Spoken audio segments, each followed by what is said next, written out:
بہت پرانے زمانے میں ایک ایسا بادشاہ گزرا جو انصاف اور رحم کے لیے مشہور تھا۔ اس کی سلطنت میں لوگ خوشحال تھے کیونکہ وہ رعایا کے دکھ درد کو اپنا دکھ سمجھتا تھا۔ اس کے دربار میں ایک وزیر تھا جو نہایت عقل مند اور تجربہ کار تھا۔ وہ اکثر بادشاہ کو نصیحت کرتا، جہاں طاقت ہو وہاں غرور نہ ہو، جہاں دولت ہو وہاں تکبر نہ ہو، اور جہاں حکومت ہو وہاں عدل اور رحم لازمی ہے۔ بادشاہ نے ان باتوں کو دل میں بٹھا لیا۔ اس نے یتیموں کے لیے گھر بنوائے، بیماروں کے لیے شفاخانے اور تعلیم کے لیے مدرسے قائم کیے۔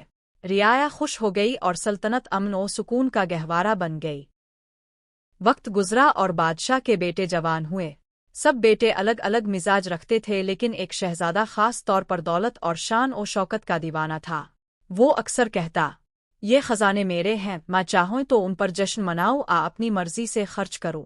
وزیر نے اسے سمجھایا، شہزادے، دولت امانت ہے، رعایا کا حق ہے۔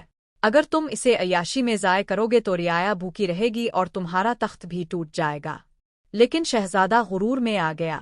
اس نے وزیر کی نصیحت کا مذاق اڑایا اور دن رات کھیل تماشے اور عیش و عشرت میں ڈوب گیا۔ چند سال گزرے، خزانہ خالی ہونے لگا۔ محل کی روشنی تو برقرار رہی مگر رعایا بھوکی پیاسی ہو گئی۔ گلیوں میں بچے رو رو کر سو جاتے، کسان قرض میں دب گئے، اور لوگ انصاف کے لیے تڑپنے لگے۔ آخرکار ایک دن ہزاروں لوگ شاہی کے دروازے پر جمع ہو گئے۔ وہ نعرے لگا رہے تھے، ہم انصاف چاہتے ہیں، ہم انصاف چاہتے ہیں۔ بوڑھا وزیر دربار میں آیا اور شہزادے کو کہا، میں نے پہلے ہی کہا تھا کہ غرور سلطنت کو کھا جاتا ہے۔ اگر دولت عوام کی بھلائی کے بجائے عیاشی میں خرچ ہو تو حکومت ٹوٹ جاتی ہے۔ شہزادے کا غرور زمین بوس ہو گیا۔ وہ شرمندگی سے سر جھکا کر رونے لگا۔ اس دن شہزادے کو سمجھ آیا کہ بادشاہت صرف تخت و تاج سے نہیں بلکہ رعایا کی خوشی اور انصاف سے قائم رہتی ہے۔ اس نے اپنی زندگی بدل لی، عوامی خدمت شروع کی، مدرسے دوبارہ آباد کیے، غریبوں کو کھانا دیا اور بیماروں کے علاج کا انتظام کیا۔ آہستہ آہستہ سلطنت دوبارہ آباد ہو گئی۔